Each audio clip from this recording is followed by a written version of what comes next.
Ito ang Biyahe by DJ Lala Banderas. DJ Lala Banderas.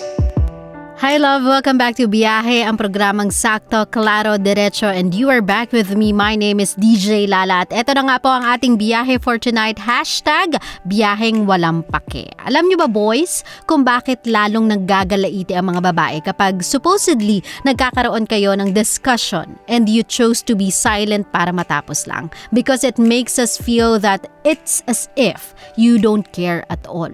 Yung tipong ang dami-dami naming sinabi at pinoint out in order na maayos yung problema, and all you had to say was, sige, okay na, sorry na. I mean, don't you think your relationship deserves so much more than that?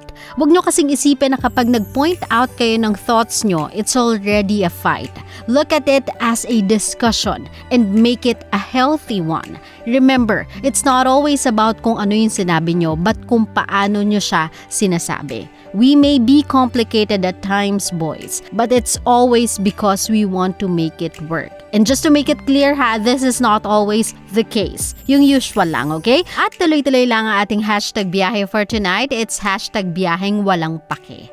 Alam nyo love, I can't believe that up until today, meron pa ding cases ng bullying. Imagine the power of spreading awareness through social media, and yet, it is still not enough to stop yung mga cases ng pangbubuli. Alam nyo what could work? If someone would stand up in behalf of that person who is being bullied. Naalala ko kasi back in my school days, people are expecting me na mabubuli ako. Lalo na yung mga cousins ko na lalaki kasi I'm too small, ganyan, tapos medyo payat ako noon.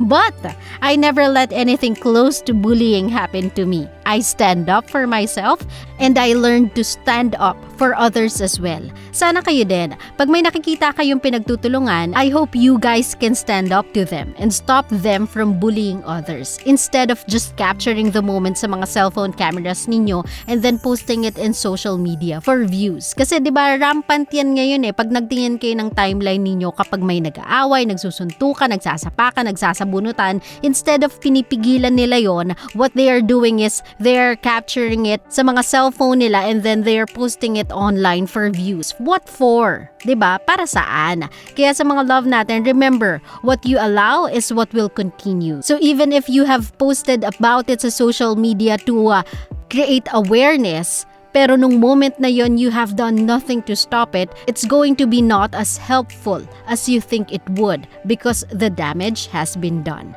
Kaya sa mga love natin, as soon as nakita ninyong may pinagtutulungan, instead of grabbing your phone and take a photo of it or taking a video of it, stop them from doing it, okay? With all your might. If you cannot, call someone who can.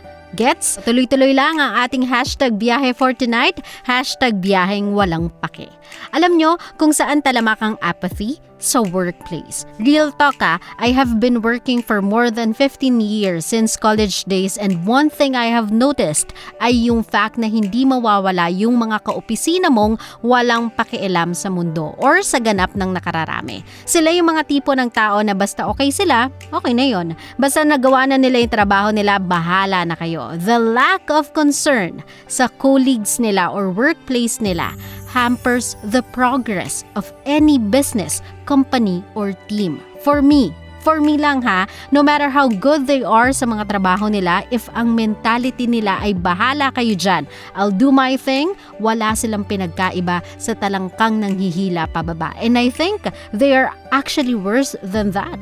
Sila yung mga talangkang tatapakan yung iba, makaakyat lang sa banyera. So please, do not make money your motivation sa work. I hope you'll be driven by something much more valuable than that sa workplace. Like, I don't know, friends, the nature of a team, the common goal of the company, yung mga ganong klaseng bagay, yung mga bagay na hindi matatapatan ng pera. I hope you'll be driven by that. Because love, apathy kills productivity. And that's the real thing. Totoo yan. Sa mga kabisya natin, kasama niyo pa rin si DJ Lala at tuloy-tuloy lang ang ating hashtag biyaheng walang pake. If you wanna share your thoughts over it, send it over sa comment section ng nakapost sa DJ Lala Banderas Facebook page. Always your number one SM radio station. Love Radio. Love, kung natuwa ka sa aming video, i-click mo na yung subscribe button at yung notification bell para naman notified ka sa mga bago naming videos.